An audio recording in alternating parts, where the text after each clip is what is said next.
How to highlight objects in Premiere Pro. Create a new adjustment layer with default settings. Drag it above your video in timeline, and adjust its duration. Now in the Effects panel, search for Lumetri Color and add it to the adjustment layer. With the adjustment layer selected, open up Effect Controls panel and move the playhead to the start. Click on one of the masks based on your needs. Here I need an ellipse mask. Adjust the size of the mask in the preview window to be a little bigger than the object.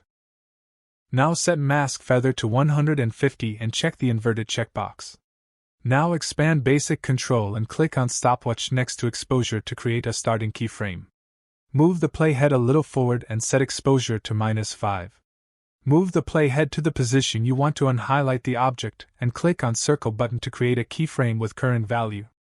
Move the playhead a little forward and click on Reset button to create the last keyframe.